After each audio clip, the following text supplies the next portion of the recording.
Shalom, selamat pagi Bapak Ibu Saudara-saudara yang dikasihi oleh Tuhan Yesus Kristus. Jumpa kembali bersama saya Pendeta Eka di dalam renungan firman Tuhan pada hari ini, hari Kamis 28 Oktober 2021. Sampai pada pembacaan kita pada pagi hari ini, yakni kitab Nehemia pasal yang ketiga. Kiranya firman Tuhan memberkati Bapak Ibu Saudara sekalian. Sebelum kita akan bersama-sama merenungkan bagian bacaan firman Tuhan yang kita baca hari ini, mari terlebih dahulu kita akan berdoa bersama-sama. Tuhan Allah Bapa di surga, di dalam Yesus Kristus kami bersyukur untuk setiap kasih dan pemeliharaan Tuhan pada kami semua. Sampai pada pagi hari ini kami boleh terus mengalami cinta kasih Tuhan, kesetiaan dari Tuhan yang sungguh nyata dalam hidup kami, yang mendatangkan pengharapan dan kebahagiaan. Terima kasih Tuhan atas penyertaan dan kasih-Mu yang boleh kami alami sampai hari ini. Dan kami mau terus bersama dengan Tuhan, karena bersama dengan Tuhan kami tenang, bersama dengan Tuhan kami bahagia. Dan juga rasa syukur kami atas firman Tuhan yang boleh kami baca. Biarlah Tuhan berkati supaya apa yang kami baca sungguh menjadi berkat. Dan sebentar kami mau merenungkan bagian firman yang kami baca, sehingga firman itu menjadi penerang dalam hidup kami. Terima kasih Bapa. Inilah diri kami sedia untuk belajar firman Tuhan. Demi nama Tuhan Yesus kami berdoa. Amin. Bapak Ibu Saudara-saudara yang dikasihi Tuhan, dalam kitab Nehemia pasal 3 ini, bagaimana Tuhan memberkati umat Israel melalui pembangunan tembok Yerusalem yang dipimpin oleh seorang juru minuman Raja Artasasta yang diberi kepercayaan untuk kembali ke tempat asalnya, yakni Nehemia. Tembok-tembok yang begitu tinggi dan tebal berfungsi untuk melindungi bangsa Israel dari serangan para musuhnya. Memang pada masa itu kota-kota semakin kuat tak kala kota tersebut memiliki benteng yang mengelilingi kota itu. Tujuannya melindungi orang-orang ataupun penduduk yang ada dalam kota itu dari serangan musuh. Demikian juga tembok Yerusalem. Namun kenyataannya semua itu tinggal reruntuhan. Kerusakan tembok Yerusalem yang sangat parah menjadi mega proyek atau proyek yang sangat besar yang harus diutamakan dan diselesaikan secepat mungkin.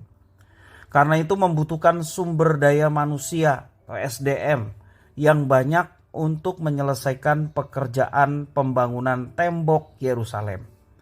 Pertanyaannya adalah, apakah setiap orang yang terlibat dapat bekerja sama atau saling bekerja sama? Itu pertanyaan yang perlu direnungkan dengan mega proyek pembangunan tembok Yerusalem. Pada zaman Raja Nebukadnezar, Raja Babel menyerang Yerusalem, ia membakar tembok-tembok Yerusalem dan meruntuhkan pintu gerbang tembok itu. Dalam Yeremia pasal 25 ayat 8 sampai 13, bagaimana ketika Israel sebelum dibuang, Yerusalem dihancurkan dan diruntuhkan.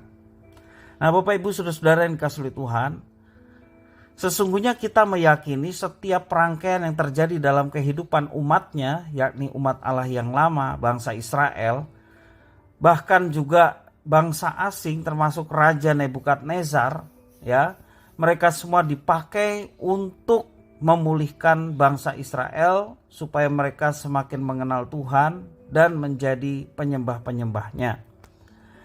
Tuhan memakai Nebukadnezar untuk membawa Israel pada pembuangan di tanah Babel. Setelah 70 tahun berlalu, Tuhan mengembalikan umat buangan itu ke tanah leluhurnya, yaitu tanah Israel. Setelah orang-orang Israel pulang dari pembuangan, mereka merasa harus membangun kembali tembok-tembok dan pintu-pintu Yerusalem. Pembangunan tersebut dapat melindungi mereka dari pihak luar. Karena alasan itulah mereka bertekad bagaimanapun caranya tembok-tembok Yerusalem dan pintu gerbangnya harus diwujudkan secara konkret.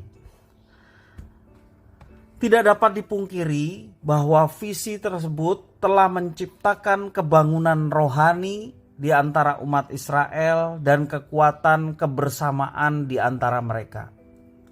Jadi secara rohani mereka semakin diteguhkan di dalam Tuhan, ada kebangunan rohani.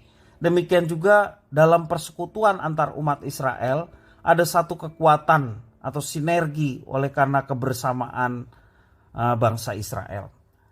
Sebelum pekerjaan itu dimulai, imam besar yang bernama Eliasib dan para imam lainnya menabiskan pintu gerbang domba sampai menara Mea dan Hananail. Di sisi lain, berbagai orang dan para pekerja saling bahu-membahu memperbaiki tembok Yerusalem.